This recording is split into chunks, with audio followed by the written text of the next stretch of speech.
Hello, I'm Martin Mercer. And I'm James Mastriani. You've never heard of us. We're two Brits who grew up in North London and have had varying success in the film and television industry. In our ever-advancing age, we find ourselves on the wrong side of Hollywood. In our series of podcasts, we'll share our experiences of what it's like being a British bloke living and working, Or not. in the biz. We'll discuss everything from fish and chips to things that wind us up. So stay with us, it's all uphill from here.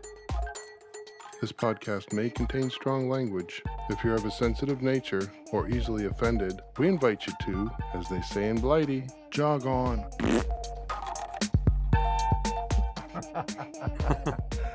Hello! Good morning, my dear fellow. Good morning, good morning. Yes. We have a special show today. We do. It's a wonderful little story because we met this gentleman via the podcast. He loved us so much that he reached out, as they say.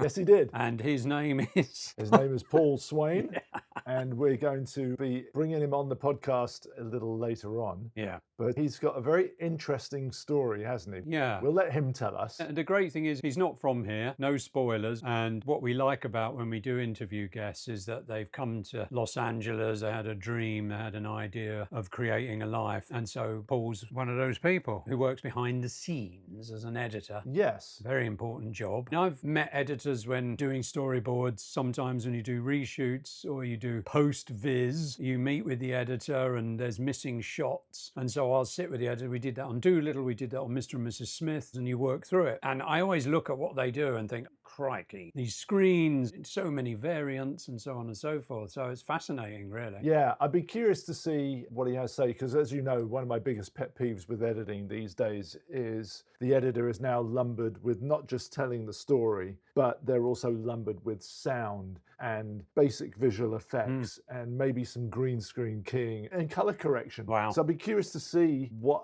his take is on that. And I know he is a professional editor. I know he probably has a crew of underlings that he gets to do all that stuff with. Right. But then also he's working on big budget stuff too. Yeah. So he probably doesn't have to worry about the VFX and just can worry about telling the story. Yeah. So we will ask him all of these questions. We will. Looking forward to that. But yeah, so what else is new with you? Well, you know, the work situation is still pretty dreadful, unfortunately. In California, it's sort of a bit quiet. Gavin Newsom and his chums are trying to get that film credit through. And you're probably, you're just talking about your work and film jobs. Look at the state of the world, and that is true. Well, we are on the wrong side of Hollywood. We are, and so we are kind of peeping up through the trenches, through our own selfish miasma, and looking out into the distant horizon as it burns. Every day is oh blimey, what's the old done today?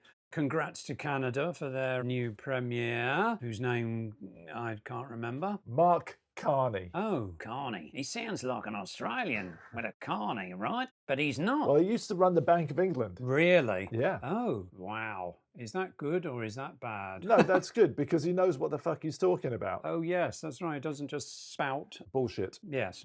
Yes. Yeah. So that's where I'm doing a lot of housework because we have this little house and it's quite old, 1927. Wow, I didn't know it was that old. Which in American history is ancient. 1927, oh my God. It's not possible. People weren't alive back then. Yeah, is that BC, man? 1927. So it's all made of wood, and needless to say, we have termites as the worst thing in California anyways, and they love wood, and everything happens to be built of wood. Fortunately, this is redwood, which I don't like, but I was talking to a fella in the DIY store, and he was saying, well, actually, they're slowly getting to like it, you know. Who was that bloke that went to the Galapagos Islands and wrote a book about it way back when in the 1700s? Oh, you're talking about Darwin? Yeah.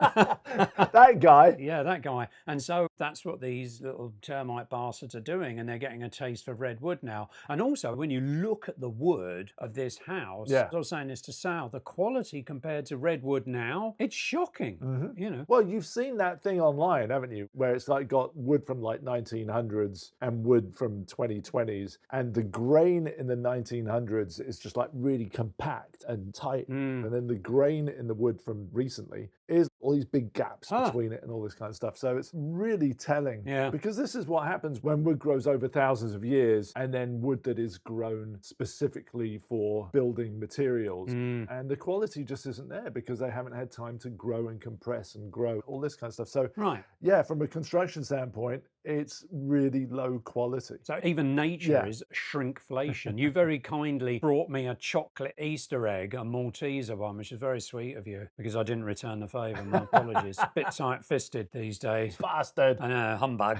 Humbug egg bug. And I pulled out this egg, pardon the expression, and I turned it round. It's like this must have been made by the flat earthers because it's not egg-shaped. It's actually like somebody sat on them in the factory. You talking about the one that I got from the British shop? Yes, have you not seen it, mate? I posted a video on our Instagram. Oh dear. Maybe you should check it every now and again. Yeah, mate. Yeah. If you don't check it, how are they going to check it? But anyway, so yeah, it's like so cynical. It's like, happy Easter, but here's a flat egg for you, mate, because we just wanted to save £1 million. It's like the old Byron and May Matchbox story, Right. which I always remember my dad telling me, is they had this thing of, we need to save money. What can we do? And they were thinking, and they had brainstorming, and they were paying all these CEOs stupid money to come up with ideas. And the worker comes up and is like, he's like, yes, I've got the idea. Okay, what is it? He shows him a matchbox, and instead of the sandpaper on both sides of the matchbox, the sandpaper is on one side of the matchbox. Right. And they were like, oh, and by doing that, they saved millions of pounds. And here we are with the fucking egg flattened. And it's so cynical, James. Well, sure. But speaking of eggs, Yeah. chocolate eggs at that, Monty had a chocolate bunny for Easter. Right. And it was a Dove chocolate bunny. What's Dove? Is that an American chocolate? I don't know. I think it's international. Right. I thought it was a soap bar. Well, yeah, there's that too. No, don't want to eat that. No. But she had this thing, and it was a thick fucking bunny. Oh. I mean, it was probably about 2 centimeters thick, and it was solid. Wow. It was a solid chocolate. And I remember being so disappointed as a child whenever you would get a full Cadbury's Easter egg and thinking that the whole fucking thing is chocolate, and it's not, it's just a really thin shell. Yeah. And I remember being so disappointed because it's like, oh, I just want a big fucking chocolate. Ah. Yeah. I want to break my front teeth on this. That's right. I want to fucking destroy it like a beaver. Yeah. The thing is, of course, you should have been clued in because they have that hexagonal Yeah. pattern on it. It's like a fragmentation pattern for a hand grenade. But it's an Easter egg. It's a fragmentation egg. But now, it's not only is it hollow, mate, it's flat hollow. Yeah. It's like, what else are they going to do? I mean, next it'll be a cynical silhouette of an egg. Hold on a second. That egg was for Lucas. Yeah, but I used it for the video and I haven't eaten it. I just broke it up and put it in a bag, and I've been giving it to him school lunches every day. Jeez. Oh, wow. Nothing to make your child hyper at school. Yeah. Bit by bit. Excellent. Yeah. Right. Shall we bring Paul in? Well, you say bring Paul in, but he's very kindly invited us into his home. He has. And the reason is because you have a pussy cat. And come on, that is funny, isn't it? No. For our listeners, I am shaking my head. You have a lovely little cat called Pebbles. Pepper. And His name's Pepper. all right, it's almost there. Oh my God. She's 3 years old. Pepper, sorry. The lovely Peppers is. Pepper. And trouble is, we found out at last minute that our dear chum Paul is a little bit allergic to cats, so we didn't want to be in the headlines. We met this guy and we ended up killing him. Not really good, is it? Well, I think worst case scenario, he might be sneezing all the way through the episode. But Right. alternatively, I could just load him up with some antihistamine. Right, he wouldn't be bubbling and frothing like a cordyceps sort of thing. No, I don't think he would. But anyway, he's invited us into his home. It's very sweet. And he's also made some sausage rolls for us. All right. So let's go.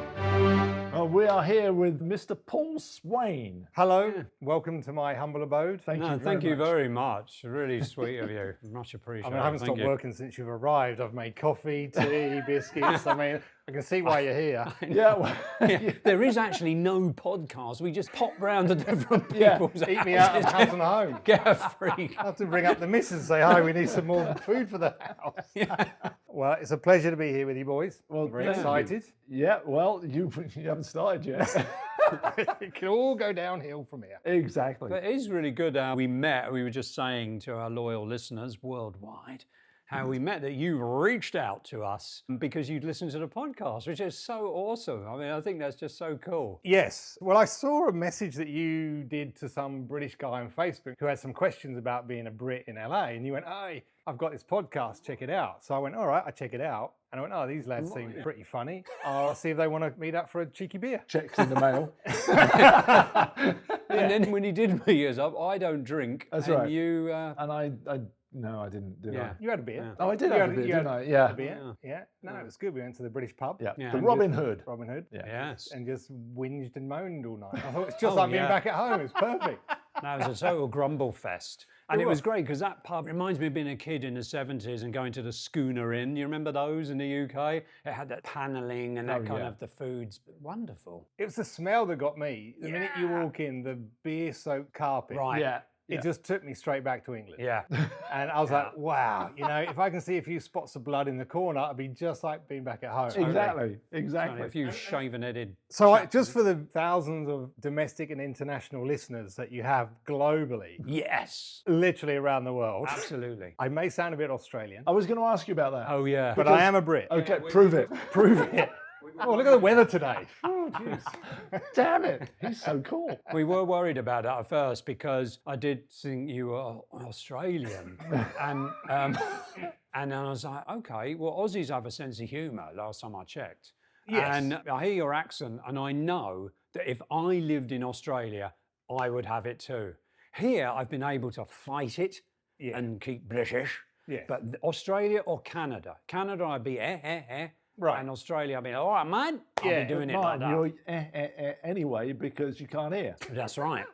I'm half Canadian then. Already there. I mean, I lived in Sydney for 20 years and it's such an easy accent to pick up. Yeah. The rise in inflection is pretty much at the end of every single sentence that Right. we say, and you end up picking it up. So yeah, 20 years, I'm not surprised that it's rubbed off on me. Yeah. But weirdly, when I went to school in England, my nickname was Qantas because my mates already thought I sounded Australian, even though I'd never Qantas. been there. I'm like, well, that's a shit nickname. Qantas, can I have something sexy, That's in New Zealand anyway, isn't it? No, that's No. Australian. Well, it's the Qantas, Queensland isn't it? Oh, shut up. and New Don't make me have to Zealand- fucking fact check this. Oh, yeah, fact check it. I can't remember what the Yeah. acronym is. It's I think, Queensland no, and- you're right. It's Qantas, it's Australian Airlines. Oh, it's Yeah. their flagship Yeah. and the most expensive airline to Yeah, fly. as opposed to Air New Zealand, Oh, where the yeah. name's in the title. Yeah, it's a big giveaway. So, yeah, Big so, giveaway. yeah. So the accent's very easy to pick up. But when I lived in Sydney, all my Aussie mates thought I sounded like Jamie Oliver. Right. Real English.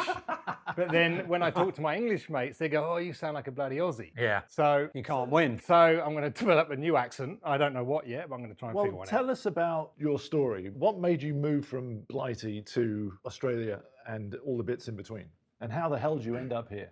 Good And question. And why? Yes, lots to pack in there.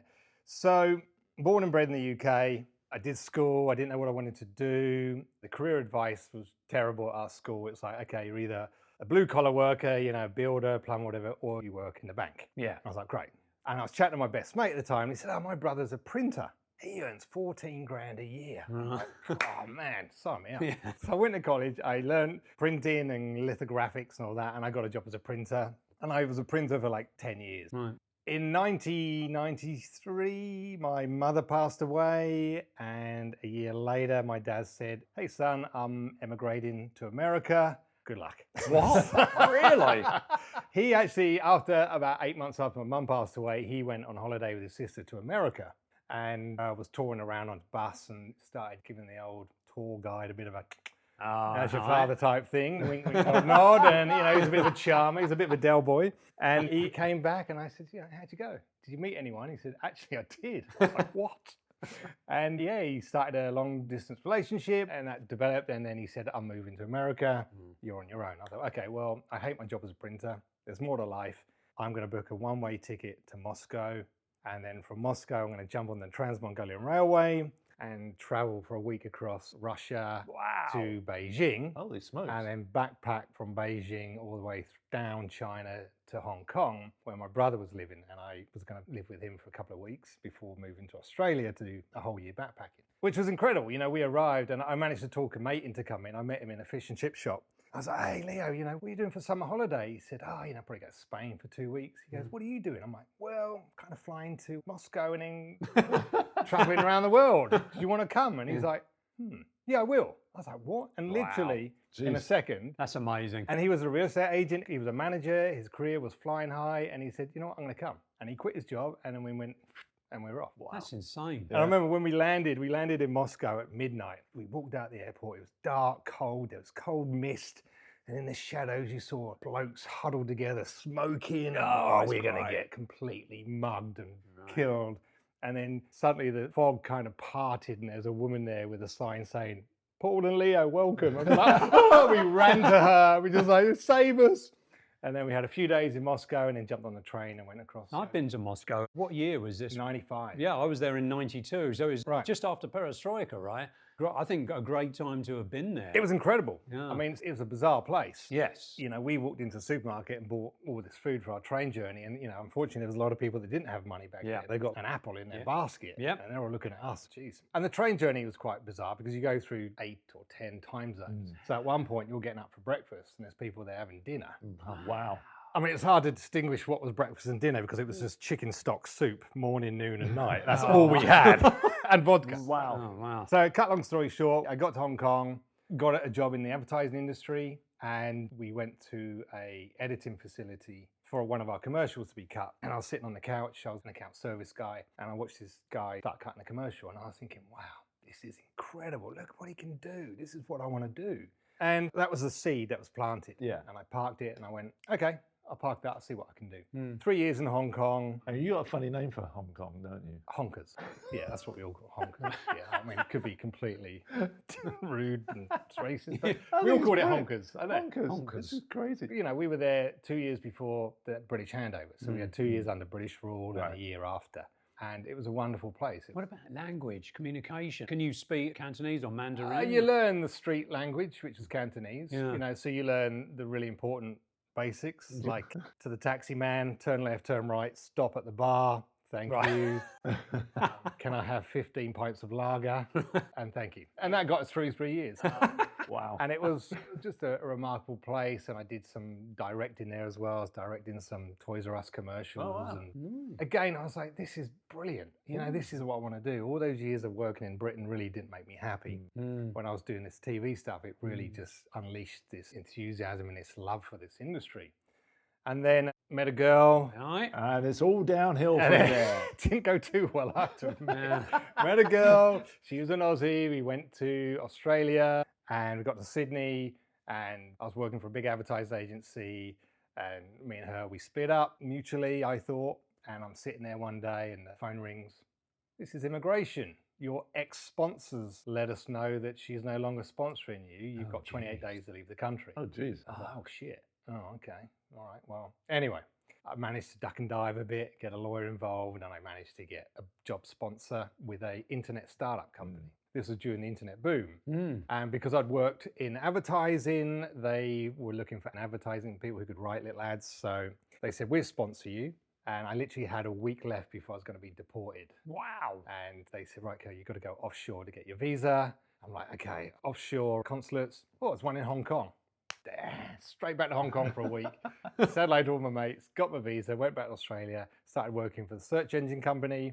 And then that turned into me working for Google. And I was working for Google in Sydney when there was only 5 of us there. And that was kind of fun, but it was still not satisfying me creatively. And so I thought, right, I'm going to set up my own search engine company. I'll take some of the Google clients with me because nobody knew about search engine marketing. And I started this company for search engine marketing and it was going really well. I had a lot of clients, the retainers were being paid, but I still wasn't happy. I remember sitting there going, when was I happy in my career? And I thought of that time in Hong Kong in that edit suite. Right. And when I was directing, I went, I'm going to do that. And this is like, 8 years later. Oh, wow. Yeah. Okay. So I went to night college, I learned producing, directing, editing. And then one of my search engine marketing clients said, I've got a mate who owns an editing company in Sydney. Go and talk to him. Met up with Craig, lovely guy.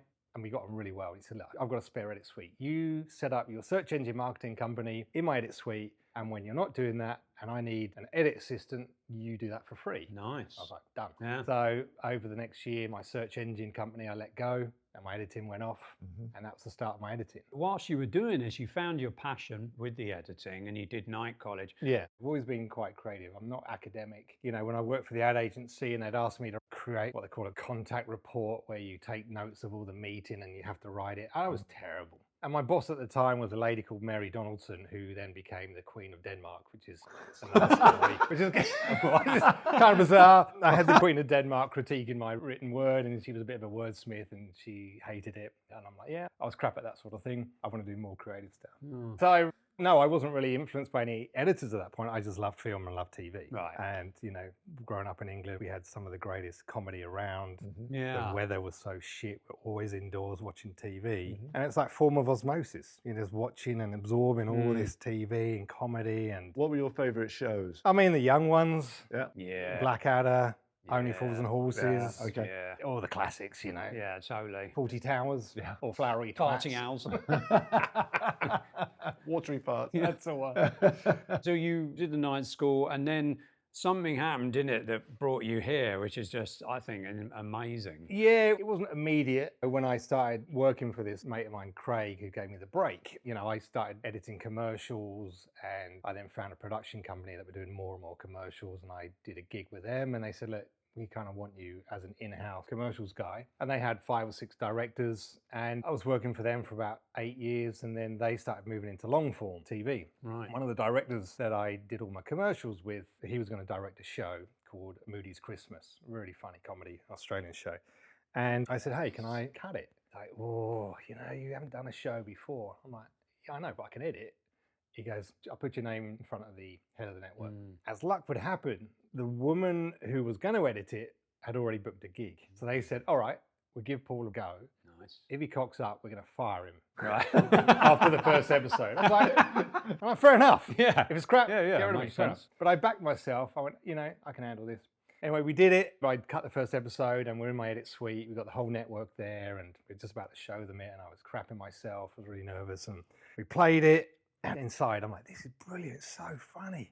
Not a titter, nothing from the network, right? And we got to the end, it ended, I pressed stop, like nothing. I was like, oh God. And then they went,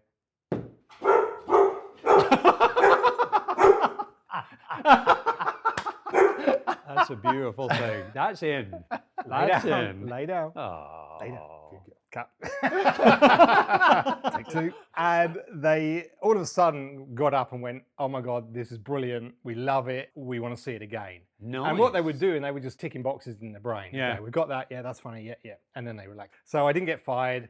I then went on to do all their long form TV comedies, and this one director, a guy called Trent O'Donnell, moved to Hollywood, and he became one of the top episodic directors on New Girl, Brooklyn Nine-Nine, Good Place, you know, a bunch of other shows. Nice. And while he was here, I was still in Sydney, and I was cutting a show that his wife had written.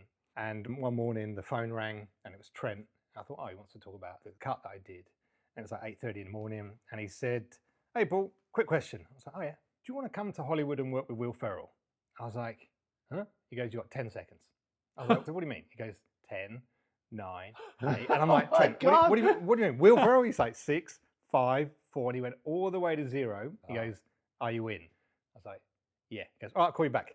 Hung up. I was like, oh, Jesus Christ. What's that about? That was like a 12-second conversation. God. And you had a family by now, didn't you? Yeah, so I'm like, Yeah. so I rang up my wife, Linda, and I said, so might be going to Hollywood to work with Will Ferrell. And she's like, oh, you know, couldn't believe it. And then an hour later, the producer rang me up and said, right, you're in, sort out your visa. And 3 months later, I'm shaking hands with Will Ferrell at a studio in Hollywood, and I'm cutting this comedy show. Wow. And I've been here ever since. I've been here 7 years now. So Wow. it is bizarre because you often wonder how people get to their careers. Yeah. Yeah. And I can draw a line from being a printer in England, in Surrey, all the way through to being in Hollywood. It's all connected. Yeah. Yeah. If I didn't have my printing, I wouldn't get the advertising Yeah. job. If I didn't get the advertising job, I wouldn't be exposed to editing. And so Yeah. you can follow it all the way through. Yeah, it's like a map, and I always Yeah. look at life as like the tube. Right. Each stop is an opportunity. Do you get Yeah. off? Do you take it? You know, do you take the train to Hollywood? Yeah. I mean, it's fascinating.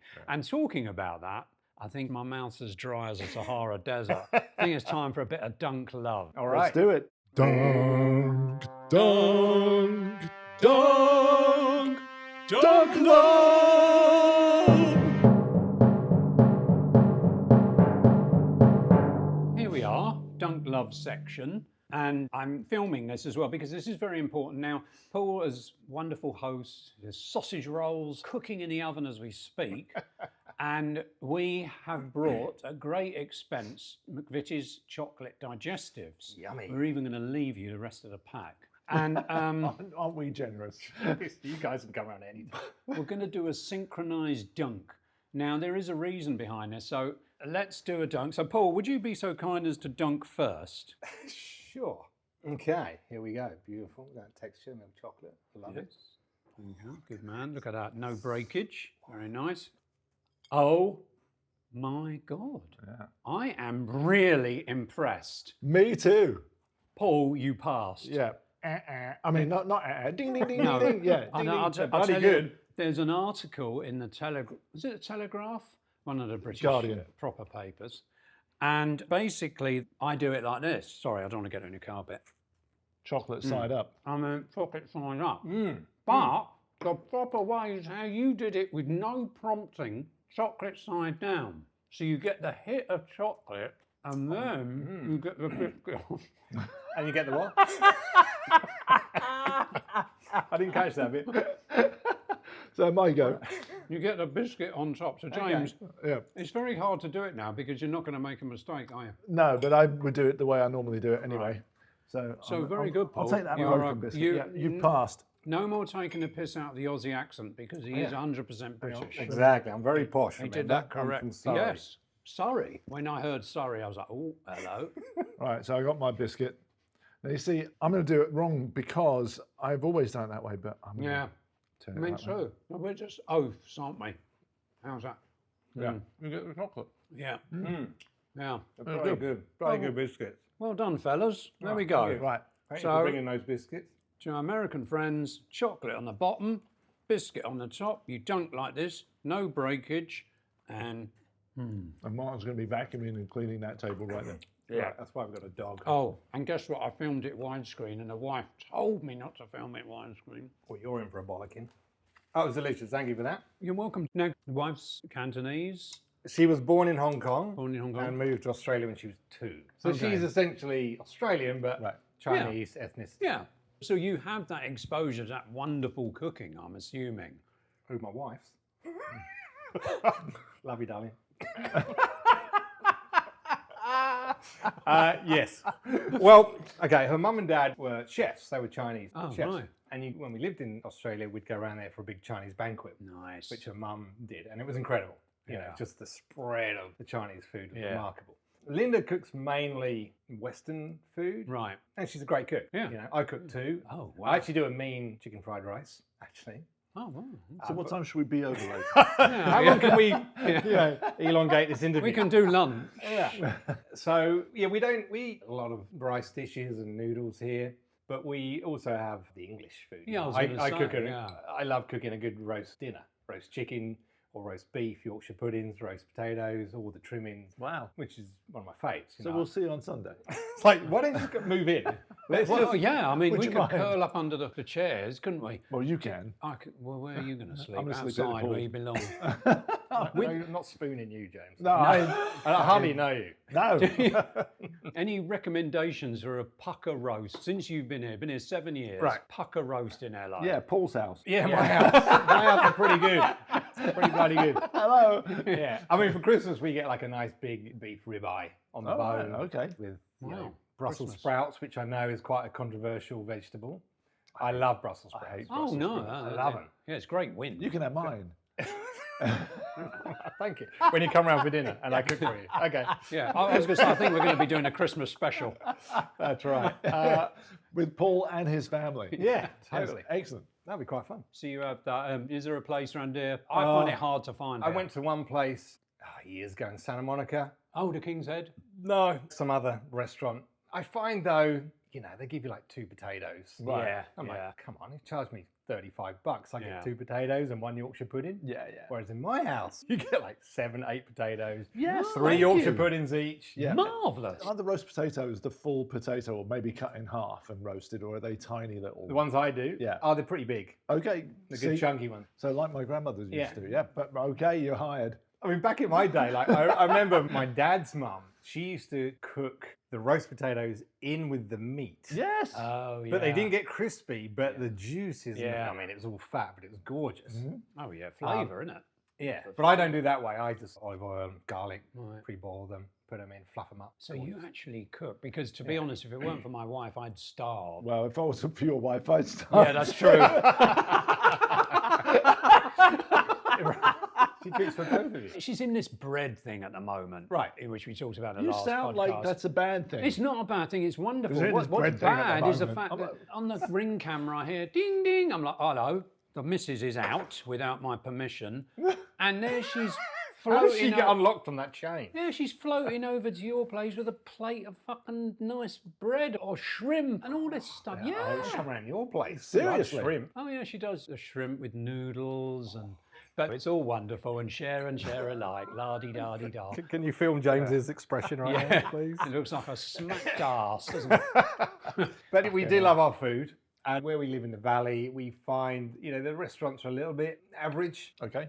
I think Yeah. there is amazing food in LA, but you got to pay Amazing for it. prices for it. Yeah. In Australia, the one thing about Australia, which is something I really miss, the food and the produce is incredible. Right. You go to an average cafe and you will get the level of food and produce that you'd get here in a top Right. restaurant. Interesting. And it's just your average food, and the coffee is incredible. I don't worry that everything that I'm eating is full of shit, Yeah. and chemicals that the FDA have approved, but have they? Or our chum in charge now. Yeah, I mean, Mr. Brainworm himself. Jesus. More chlorine than the chicken.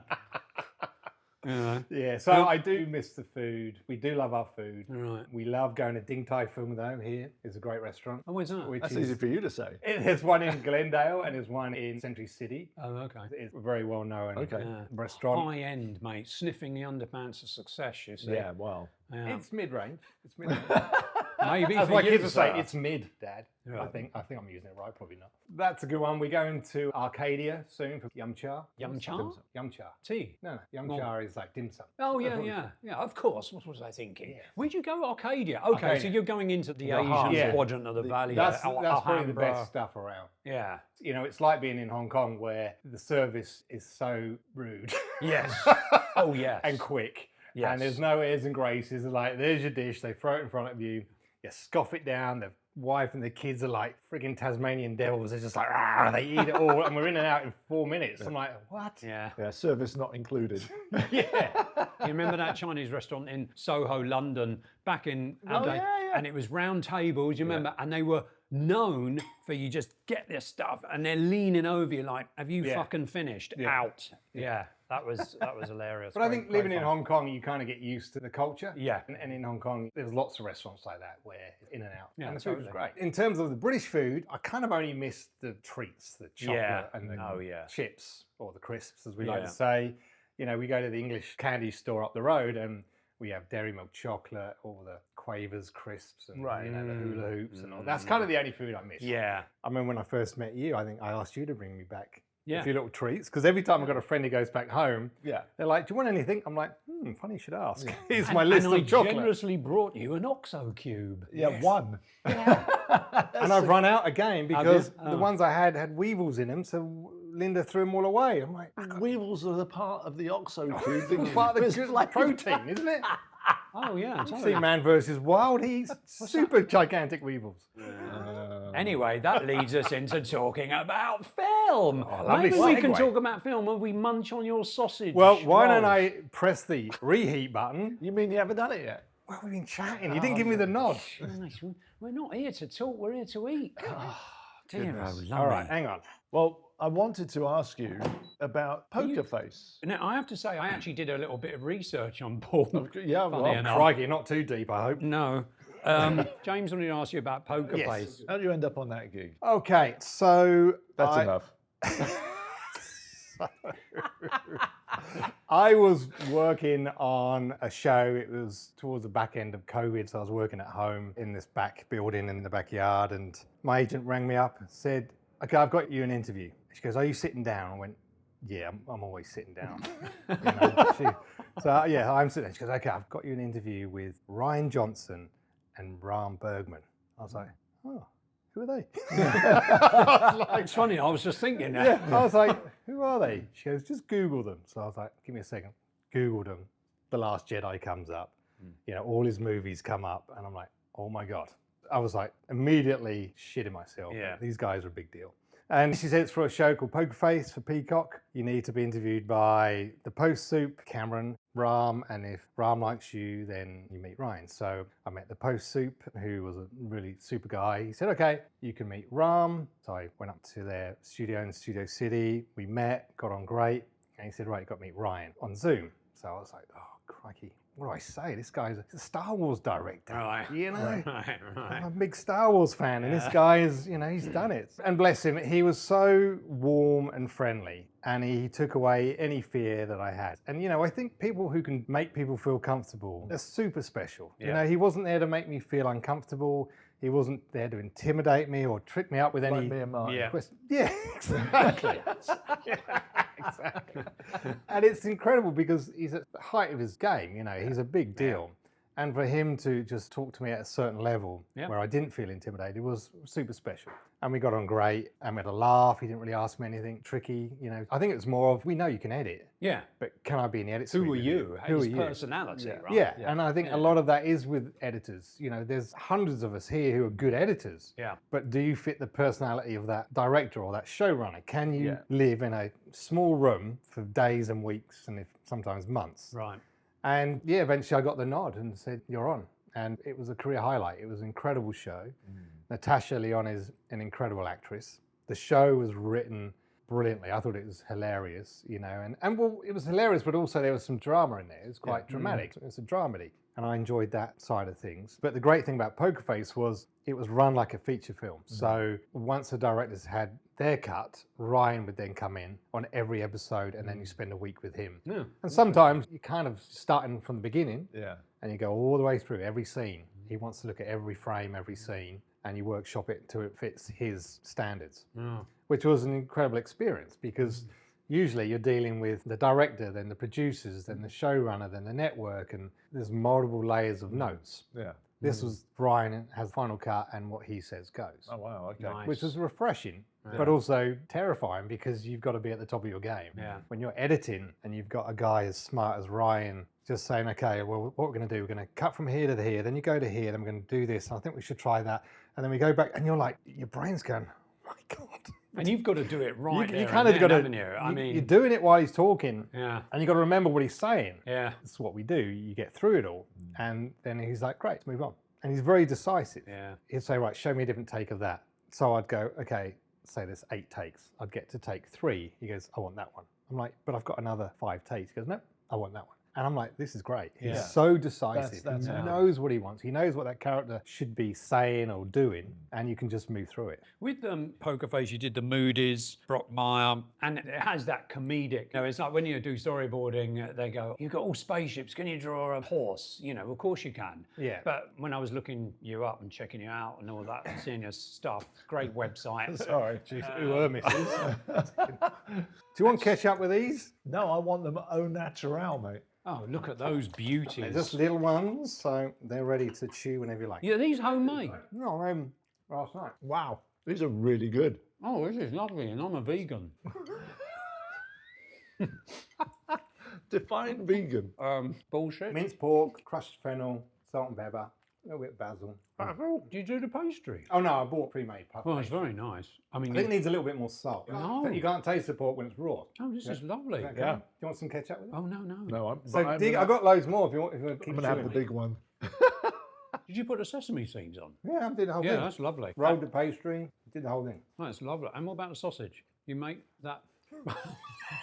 Hang on. It's very an innuendo in there. Sorry, I can't help it. Sausage, sausage, sausage. Let me get it out of my system. Just Sausage, pork, sausage. pork mince from Gelson. Just flavour it. I put onions, garlic, cook that up, put that in with the pork. Oh, it's lovely. Yeah. Pretty good, huh? Really, yeah. Paul's got a lovely dog over there. Her name's Willow. A Labrador. Beautiful Labrador, and she is edging closer and closer to the table, right, Willow? And the dribble will just Yeah. start. She's going to drool soon. It'll be like a scene out of Alien. It's going to be disgusting. Oh, You should be on your bed. She's ignoring you, Paul. I know. Sorry, Martin, you were saying? yeah. No, I was looking at the Moody's, who I'd never seen before.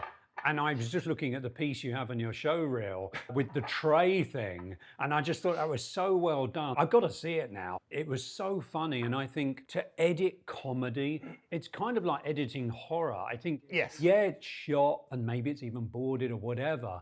But then to get in that editing and to make people laugh through your cutting and that, I think that's a real, that's Yeah. a challenge, no? I think you're spot on. It is quite similar to horror. Because, you know, for horror, you got to set up for the big scare. Right, Comedy, you got to set up for the gag. right. You know, a gag can be made or broken with a frame. Yes. I think it's one of the harder genres to cut. Yeah. And I think you need to have an instinct. You've got to have a sense of humour. You've got to feel that pacing. You know, the Moody's, so well acted. It was so funny. It was such a great show to work on. But then, you know, here, when I worked on Brockmire, Hank Azaria, that show was hilarious. Yeah. It was mad. He is an incredible actor. But I remember when I came here after that 10-second countdown from my mate and I was working on the Will Ferrell show, I was sitting in the edit suite going, I'm trying to make Will Ferrell funny. Right. Who am I? Who am I, an ex-printer from England, making this legend funnier? Right. Right. But that's what we do. Right. Whether it's a funny performance or a dramatic performance or a sad performance, we are enhancing that performance. They have to give it to us, but we Yeah. enhance it. So with comedy, you know, a lot of the comedy comes from a reaction shot. Yeah.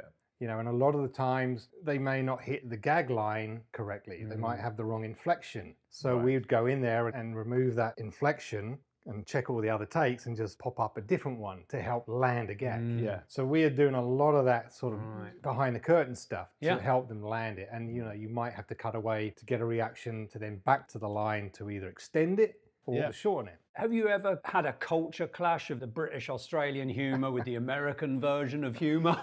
That's a really interesting question because, well, I've lived in 4 countries and, you know, my comedy, I inherited it from the British. So even when I worked in Australia, the comedy there is slightly different. Yeah. Even though people believe the Aussies and the Brits are quite similar or the same, we're not. No. And then again, the American is different to the Australian, which is different to the British. So I find the British, in some regard, a little bit more subtle. They give the audience more to think about and work out funny stuff. Other cultures, maybe they hit them on the head too hard with a gag. You know, they go, here comes a gag. Right. Yeah. There's the gag. And by the way, you just saw a gag. And you then explain it. Exactly. So when I first came here, you know, I was trying to pick the more subtle road or the drier humour. And sometimes the note would be, we need it a little bit more obvious. Right. Yeah. I'm like, okay. You know, that's the difference between heightened comedy or broad comedy. And it's so subjective. You know, I'm in a room showing them my work, and every one of us in this room have got a slightly different sense of humour. Yeah.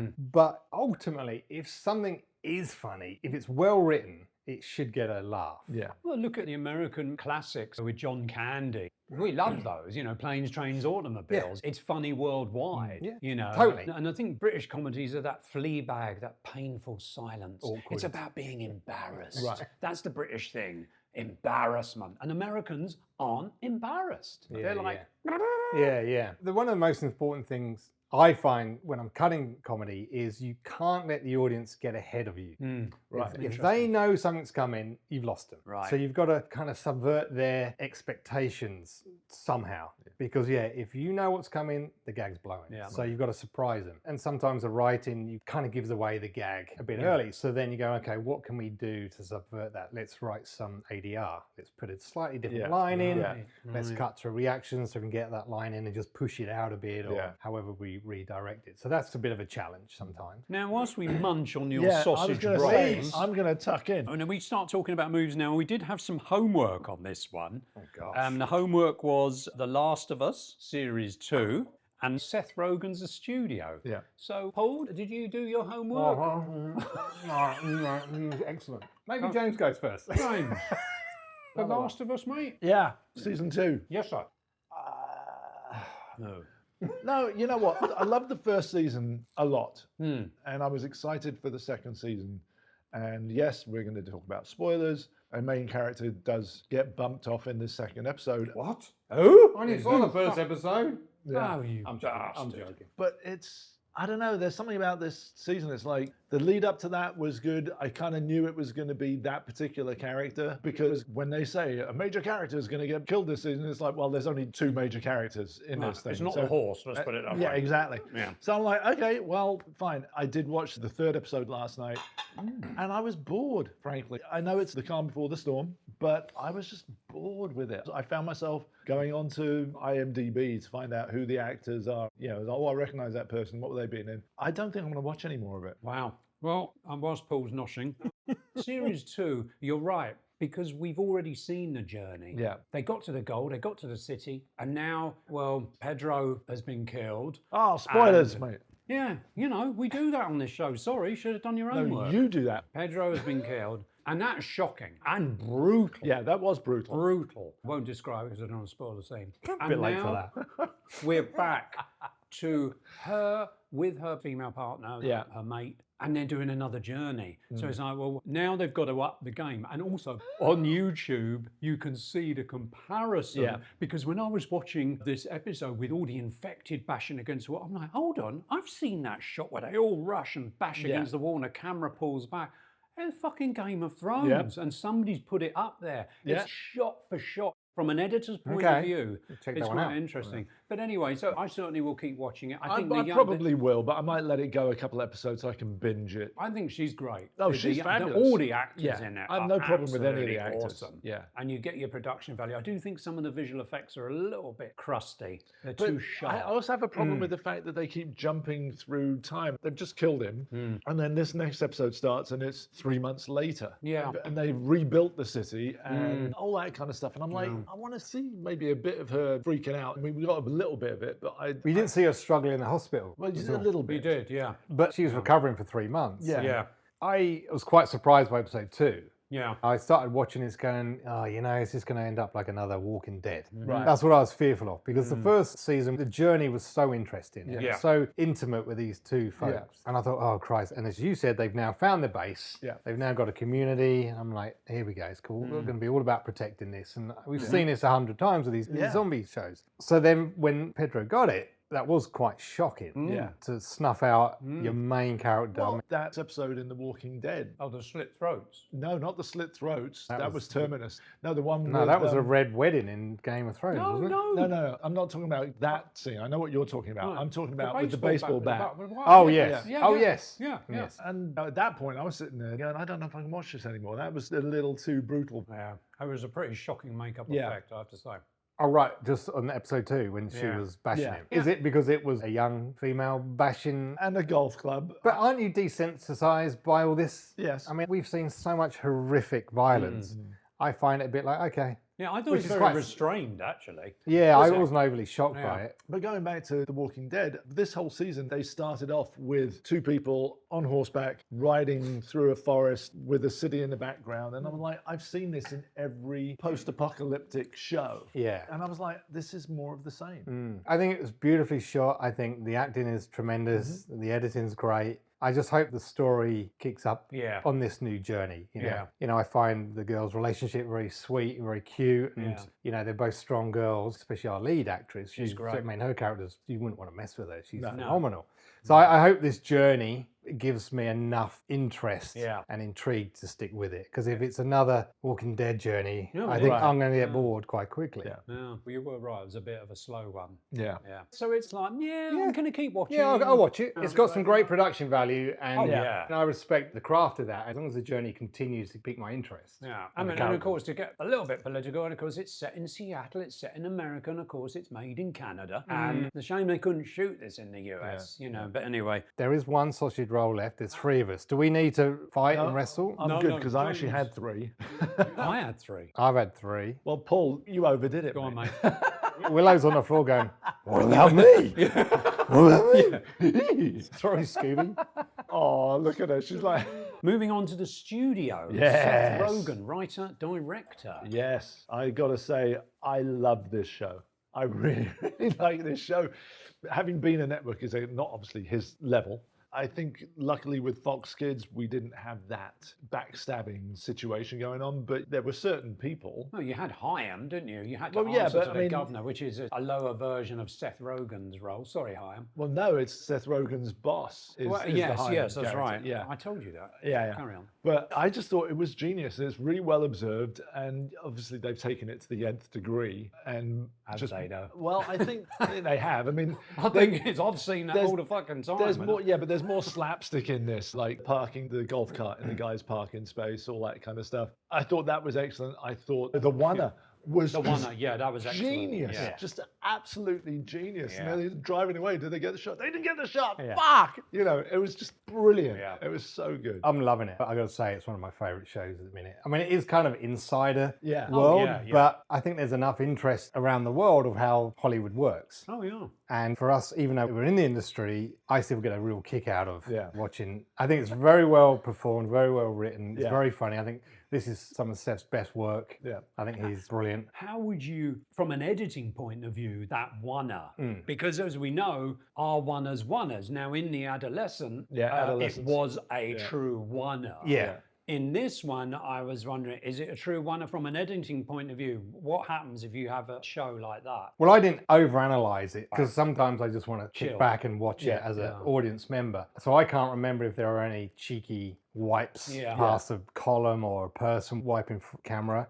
I looked out for that in adolescence and I really couldn't find any. Yeah. And as it turns out, it was a genuine wanna. Yeah. Whether that one was a genuine wanna, I don't know. But the fact that they called it the wanna, Yeah. it didn't really matter. Yeah. The concept of it worked, and the whole build-up of all the mistakes, ending with the car, was genius. I thought it was But I also brilliant. love the fact that they do a lot of trickery, whether it is on a volume stage or what, where they're in the car and the camera tracks with them to the car, and you can see the car there, and then the camera gets on the front of the car. Yeah, I think that's all done real. yeah. Yeah. Because they can hand off now. They do handoffs Yeah. really quickly. So there's a lot of cool stuff like that Yeah. that I thought was really nicely done. Yes, I love the way the writers are picking up all the nuance of this industry, the backstabbing, the kiss-assing, all of that. And I think it's quite a brave show to highlight all this. But they're also just taking the piss out of it, which is And kind I of do cool. love that the opening card says "Made in Los Angeles." Yeah. I think that's really cool. Which it is. Yeah, Yes, which it and is. on your point, Martin, about shows being made in Canada, you know, Yeah. it's a shame. It is. And there's another show that I read about, and I know the people who are making it, and I've just watched the whole Light and Magic documentary Yeah. on Right. Disney, Yeah. from season 1 all the way through. I Yeah. binged it, and it was so wonderful to see these guys making it in California. Mm. Okay, ILM did move to San Francisco, but just that first Star Wars, Yeah, down here on just in Belgium. Van Nuys. Algina. Yeah. And just seeing these Yeah. creative geniuses all bonding together in this town, Yeah. trying to make something, Yeah.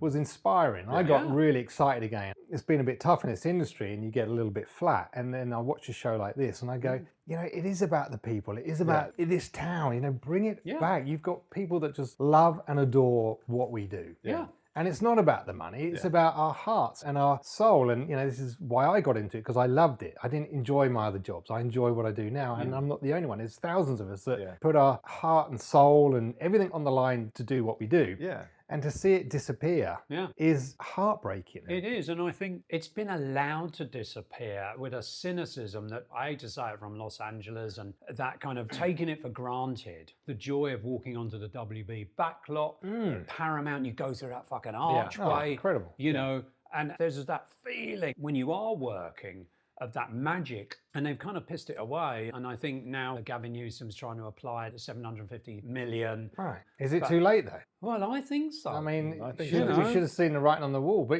you know, just on what you said about Paramount, I worked on a show called The Unicorn and the editing was done on Paramount. And that first day when I drove under those arches, you could not wipe the smile off my face. no, It was brilliant. magical. Yeah, yeah. Every day I'd walk around Paramount for lunch smiling. Yeah. Going, oh, there's where Cheers was made. This is where that was made. Yeah. And just the legacy and the Yeah. history And now I've got people working there now. They're like, it's like a ghost town. It's Yeah. pretty quiet. Well, it's interesting going back to what you're saying about the Warner Brothers lot and going back to the studio.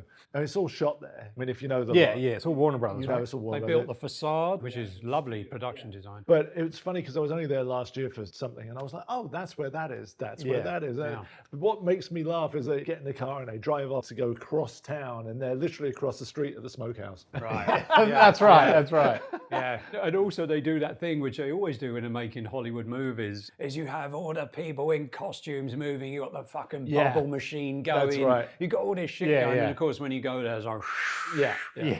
I quite enjoyed the show. At first I kind of hated Seth Rogen's character, I thought it's such an asshole, but then you realise he does have an innocent passion about it. He has the hunger, and he's surrounded by these hungry people. Yeah. And and you think of the play and you think of Swimming with the Sharks, which I happen to have worked on, thank you. And you think of all those shows and they all have that joy of seeing Hollywood being made, and it's a bit of a shame now. Yeah. Talking about the studio, I was thinking, have you any studio stories?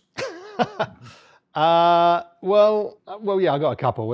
It wasn't at the studio, but I was working on a show, and as editors, if we're lucky, we occasionally get invited on set to watch and hang out and see how it's all done, which I really enjoy. And I was on this show, and it was actually being shot in Canada, but there was going to be a scene shot in Malibu at this quite a well-known beachfront mansion, starring two very well-known female actors. And I said to the director, Who cannot be named here. I said to the director, do you mind if I come to check it out? I'll get out the suite. And she said, sure, come along. So we rock up, and it was on the beachfront. And by the time I got there, they'd already started shooting, so I had to wait for them to finish the scene. So I walked down to the beach, and I'm just sitting on the rock, just looking at the ocean, going, God, look at me now, Yeah. Yes. Suspense. Look at me now. I'm on the rock in Malibu. I'm on a big show. There's these famous, incredible actors up there, and the sun's shining, and I'm patting myself on the back going, wow, this is a long way from Basingstoke in England, printing in shitty, crappy weather. Look, I've made it. Anyway, they'd finished the scene, so I walked up there, and I enter this living room. It's beautiful white carpet. Got two big stars there, and the director's like, come over. So I walked over to her where she's directing, got the monitors, and I'm looking across, seeing these actors going, wow, look at this, is incredible. And then I was like, what's that smell?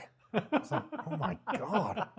It was like a tar smell, like black oily tar. Right. And I looked down and I saw a black footprint from the front door to my left foot, standing next to the... Where I'd been on the beach, I'd stood in some tar, and this trail of one footprint led to me, and I'm looking around at the 100 or so people going, oh my God, what do I do? It stinks. I can't hide the evidence. It actually comes to my left foot.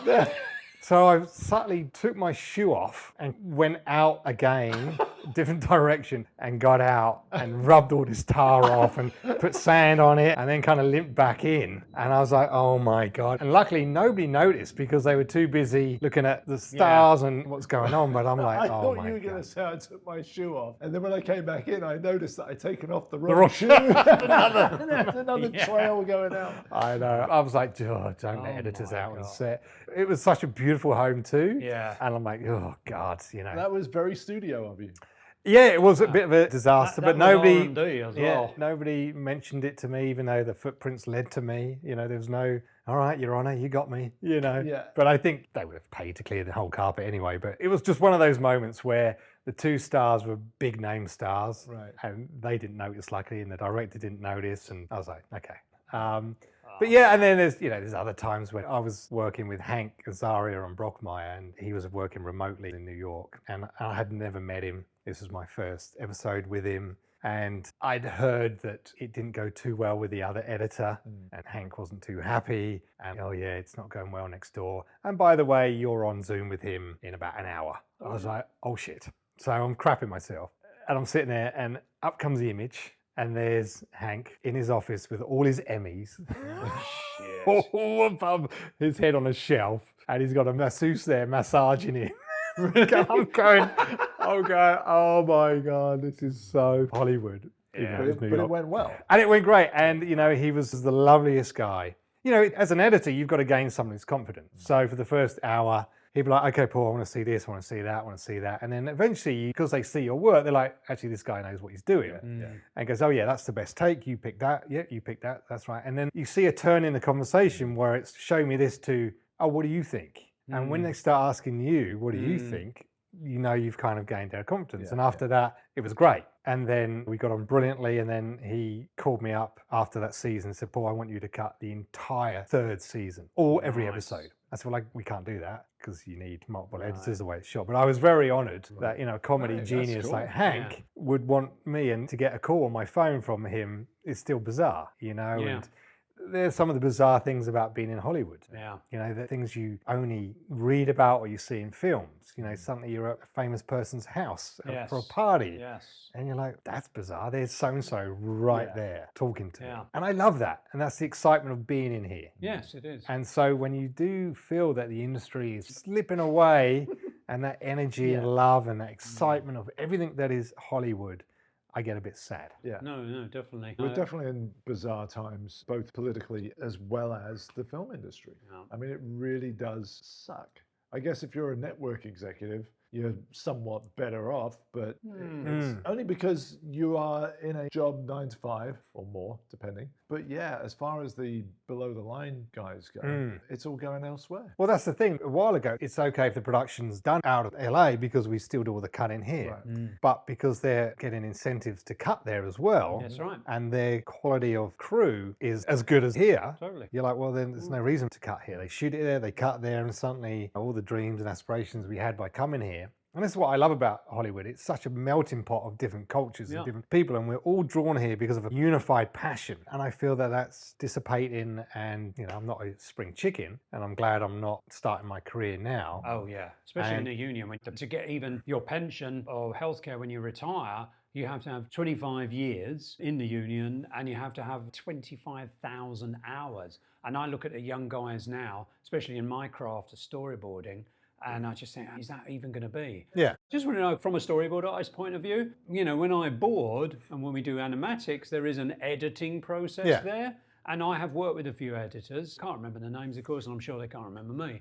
But the thing is, it was a great process because it was usually reshoots or it was inserts, and so you would sit there and you'd go through it. And Mr. and Mrs. Smith I worked on, and I worked with the editor on that. When you see storyboard, do you get shown the boards? How do you react to it? Do you go, oh, fuck, these guys are now to draw, but they don't know anything else? No, not at all. I mean, it's such a collaborative process, and every input from whatever department is there to help tell this story. But it depends what the scene is. Like Poker Face Season 1, I did this episode about racing, and the whole cold opener was a race. Right. And, you know, there was a lot that had to be told in terms of the rival drivers trying to outdo each other and cheat and everything. And it was all storyboarded. So that went straight up on my wall. Right. And then what I would do then, I go, okay, well, let's use this as a basis. Then I will find some reference in relation to your storyboard, and I will do almost like an animatic. Not a previous, but an animatic. So I'd use clips from like Ford versus Ferrari, you know, so I could get all those angles, because for them to shoot this thing is so expensive. And they only had a couple of days and they had a lot of cameras. They kind of wanted an idea of how it could be shot. So I used the storyboard to help me build this animatic, which then I show the director, and they go, okay, this is brilliant. And they kind of almost shot for shot for the storyboard and what I did. So it is quite helpful. But if it's action or a big moment, then I would always lean on that. And likewise, when we get script notes, I always read those, because the director would be chatting to the scriptie saying, hey, I like that shot because of this. So I'm using their information to inform me, as well as what I'm watching, of which shots we could start the edit with. And, you know, I always like it when the sound guys leave the mics running, because I want to hear what the director's saying, because he might say, oh, I love that, but let's do a pacier version, or give me this kind of performance. And then you're informed by that. Just help you start telling the story. But yeah, I do love that collaborative process. So, you know, your craft is incredible. And again, watching that ILM documentary, seeing those storyboard artists and illustrators, inspiring, incredible. Always makes me sad though when you see those wonderful storyboards up there on the wall and George Lucas goes with his red and blue Sharpie. Just photocopies. I know. Well, yeah, some of them weren't though early on. I've not seen it. Yeah, some of them weren't early Well, they on. said that, didn't they? They said they used to use the originals and then they learned very quickly to photocopy because George would just scribble over it. When we used to do them in pencil before the electronic days, people would, oh, can you do that? And their fucking finger, they would be, And in my head, I'm like, I'm screaming, Luke, get the finger away. It's just like smudging it. That's how I feel about my monitors. Could you just move that shot? I'm like, big finger smudge right across my monitor. And I worked with this director once and he knew how to edit too. And usually the directors would sit on the couch for watch the playback monitor and comment. This one wanted to sit next to me in his chair. And over the course of the day, his chair would get closer and closer and closer to my keyboard. And then I'm like almost slapping his hand because he wants to touch my key. I'm like, mate, you wouldn't want me to go on set and go, well, hang on, hey, performer A, I think you should do this. Yeah. You know, we're going to collaborate, but don't touch the keyboard. Not too close, Please, you know, give me some space and you'll get what you want. It was kind of funny though. Now, talking about, you have to sit for a long time in the editing. And as you said, I disagree with this, you know, spring chicken. You look young to me. Thank you. That's because I'm the elder here. Ancient. As we get older, the bladders start playing up and you need toilet breaks. How does an editor deal with that? Have you got a director then edging towards you and you know you're going to be in their house and you're banging to go to the loo? I mean, that's got to be politically difficult. No, look, it is something you got to be aware of, picking your times to go to the bathroom, because there was an instance where I had a little issue with my waterworks, which meant that I had to go to the toilet quite a bit. Yeah. And you're sitting there and you know it's coming on, you know you need to go for a pee, but the director just launches into this big discussion about this scene and he wants to go frame by frame, and you're there, you start tightening up, you start perspiring, you're like, can't concentrate, and the words he's saying starts to become quite muted and echoey, and like there's almost a drone that fills the room and a darkness, and you're like, when do I stop him talking? I'm just gonna pee my pants, and it's awful. Yeah. And eventually I was like, I'm sorry, I've got to go. Hold that thought. And you run to the toilet. You try and do your business. You can't go because I'm a middle-aged man that's got this thing that I'm dealing with. And so you're sitting there going, come on, come on. The director's holding his thought and my wee's not coming out. And you squirt a drip out and you're like, that will do. You run back in and you go, right, okay, we're good. He starts talking again. 2 minutes later, the drone appears, the clouds, the echo, and you're like, no. And it was awful. And I got it fixed. It was a prostate thing, and you know, when you're in your middle-aged years, it's something that you've got to be aware of. And I encourage every man above 40 years of age to go and get their prostate looked at, because it's a silent killer. And luckily for me, there was nothing sinister, but it was something that I had avoided getting looked at for years. Right. And it gave me a decade of feeling really uncomfortable. And the minute I got it fixed, it's been great. And I thought, I could talk as long as you like, man. Let's talk about that scene 5 times. Look at me, I'm free. War and peace. Bring it on. Bring it on. But when you're younger, you don't think about that stuff. No. And you do get to an age where your muscles are weaker. Because I generally sit down a lot in my industry. Yeah. I'm walking the dog a couple of times a day, but I'm not pushing my exercise, which I should. Yeah. So we shouldn't take our health for granted at all. You mentioned sitting, and because storyboarding, it's all about sitting. And now, for the past few years, I had a desk which you can raise and lower, so I stood up as well. But you know, you see these adverts, sitting is death. That's right. You know, you're like, great. I do try and stand. Yeah. You know, I try and do it in the morning because by lunchtime I'm like, I just want to sit down all afternoon. It's funny because in the studio, you've noticed they don't really have any elderly people, Right. you know, in there. When I worked on Doolittle, I was working for visual effects, and visual effects, they were all young. They were in their 20s and 30s, and I was doing what they asked me to. They were brilliant. I had no problem being told what to do and what they needed. But it was fascinating thinking, oh my God, you know, I need the oldest one here. And it can be that ageism, and I think especially in the age of Zoom, when I do a Zoom call with a director, and I'm, okay, flat lighting, let's get the beanie on. You got to set the camera slightly higher than your chin level, so it's looking down on your chin. Yeah, but it's really strange though, because I was thinking back to my days as a PA on films. I couldn't do that now, just because I can't hold my bladder for that long anymore. Right. I mean, the upside though of being middle-aged is the wisdom and experience. Yeah. You know, I'm a better editor now than I've ever been, and Right. every single job I'm on, I get better and better and better. And you know, I remember editing when I was in my 30s, and yeah, I would probably get a bit defensive if somebody critiqued my work. Now, you know, as you get older, you realise no, it's not my edit, it's not my show. I'm a cog in this machine, and we're all turning together to create something. It's wonderful. No, the first edit I do is the best edit ever, and everybody else can fuck off. That's the inner monologue. Yeah. My job is literally, I show my work and it gets criticised. Yeah. But okay, it's not criticism, it's commentary on my work. Yeah. And I get pages of notes from every level in this industry. And if I took every one of those notes to heart, I'd have a frigging nervous breakdown and quit. But you go, no, they're not criticising me. It's like, right, what's the problem with this story beat? Yeah. Is it not clear? Is it not logical? Or does it help 20 minutes from now? So the age and the maturity, I think, really sets us apart from the lesser experienced folks. And they will get it. They've got to go through this as their rite of passage.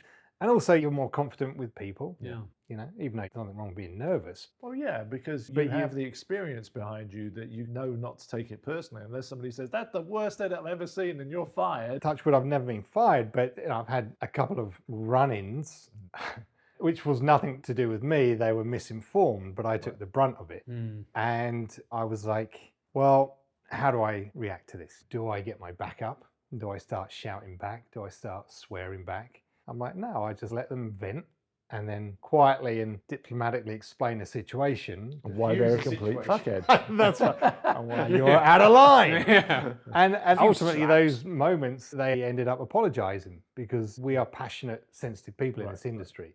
And that person was under pressure. And as an editor, you're kind of at the brunt of it sometimes. So again, maturity and being middle-aged helps you deal with that. So it's not all bad being middle-aged. The health side and the physicality side starts to be a pain in the ass. Yeah. But in your 50s, you're still not done. You know, prostate or no prostate, you're not done. And have I come up with any ideas? No. But I think starting a conversation about it, Yeah. you got to start somewhere. Yeah. No, You absolutely. know, I've thought about writing scripts, a story, and some kind of comedy about my journeys and experiences in life, push myself creatively. But for people of our age, I think we could apply our skills to anything. I mean, if you're experienced with dealing with people, you could work anywhere where you're dealing with the general public. If you really were brave enough, I wouldn't want to deal with the general public. No. But it's whether you love it and whether it affords you the lifestyle that you've built up for yourself. You know, living in LA with the family and kids and schools and all that. It's expensive. Not cheap. Really expensive. And I don't know how people are surviving. You know, back in Australia, we got such a great school system and a health system. Is it like the national health? Is it single payer health? There's Medicare. Right. You pay a little bit, but it's pretty good cover. Right. You have to take a certain amount of private health. Otherwise, you get taxed more. So they incentivize families. Well, if you want Medicare, get your private health. But it's not the same cost here. Right. If you're in an accident, you're not going to wake up with a $100,000 bill, which starts your slippery slope to homelessness. I know. But yeah, it's expensive. And when you do see the industry start disappearing, it's a worry. Yeah.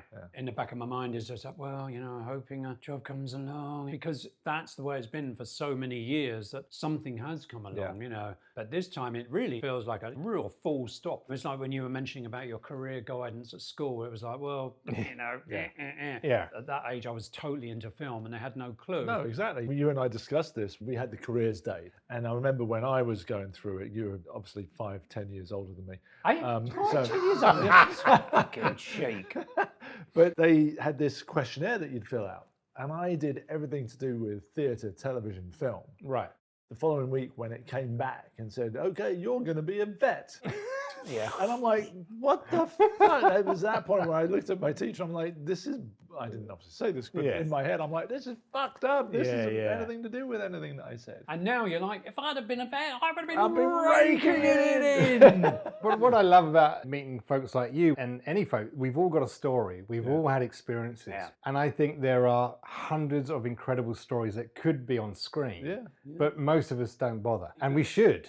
We should try it. Totally. I agree. My wife's story being a Vietnamese refugee is just incredible story. You know, every time I grumble, I've always got to think, oh, imagine going through that. And again, about LA, everybody comes, the melting pot. And there are some friends who came from Iran, that journey, what they have to deal with, especially with what's going on now, seeing reflections of it here. Yeah. My wife's uncle had to swim from China to Hong Kong Wow. with his kid. He had a piece of cardboard, Oh. and this is shark-infested waters. Fucking hell. And he had a kid with him, and they had to escape the communists and Right. swim to Hong Kong. And you look at the shit we grumble about. I know.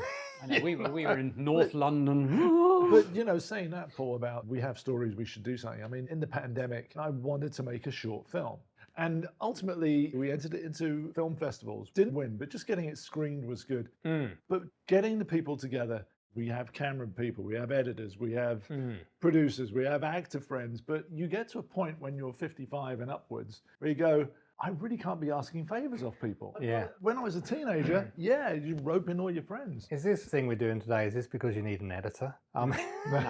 I mean, how are we going to win this? No. Actually, Paul, this is great. Thank you think so we much should- for saying yes. I'm doing the catering, I got the location, I got the editing. Yeah, no. I'm a firm believer in making your own I life. agree. I read what you got in the toilet. Wipe your piss off the toilet seat. It was Above that. Yeah. I mean, that's my philosophy. Yeah. Life is so short, you got to give it the greatest crack You're you absolutely can. right. Yeah. Yeah. I mean, I look at your journey. You could have just said, I'm just a printer. Yeah. You know, but you didn't. Yeah. You saw something Yeah. like your mate when you met in the chippy. It was just Yeah. like, you know what? I'm going to drop my fucking solid career, which back in Britain then was like, what? Are you Yeah, mad? yeah. And to go with you on that transcontinental train, It was bonkers. you need that. And that's what my point is about making your own luck. You know, Yeah. when I had that call with the director and he gave me 10 seconds, I could have said, nah, it's too Yeah. scary. And my wife could have said, we're not doing it. But we both said, let's just do it. Yeah. You know, you've got to crack the door open and then you've got to charge through it and make your own luck. If we as a family had not have decided we're going to give this a go, all of these incredible experiences, good and bad, of being in America would never have happened. Totally. And I would have got to my deathbed and I would have had a whole chapter of my life that was just not there. You would never have been on our show. I mean, this is groundbreaking. I got your title for your book or your film, Bonkers in Honkers. Yes. Complaints sent to which email address? Martin Mercer. Mike Mercer, complaints. My mantra in life is persistence beats resistance. And I've lived by that. This society, life, folks, they will always try and give you resistance. Yeah. Because you can't do that. But you can. Yeah. You just got to persist. Yeah. Well, Paul, thank you very much for your time and your Hospitality. amazing sausage rolls. You're very welcome. It's been a lot of fun and appreciate you coming over. And we'll see Yeah, you no, Sunday thank for you. lunch. Yorkshire puddings Yeah. and ribeye roast beef coming up. Willow, attack. Get him out. Get him out now. Thank you so much. Cheers, Paul. Thank you. Pleasure. Before we go, we bring you our Fact check! Fact check! Fact check! Fact check segment. here with the benefit of hindsight, And editing. we can own up to our mistakes.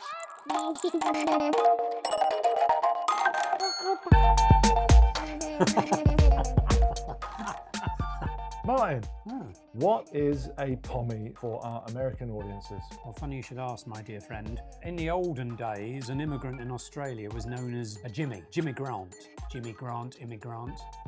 And that sort of got changed over time to pomegranate, and then pomegranate, and then pomegranate got shortened to pom and pommy. So it's not really a derogatory term. It is. Oh, it is? Yeah, you go to the 1878 Australian Town and Country Journal, quote, "The country was worth living in, not like it is now, overstocked with jimmies."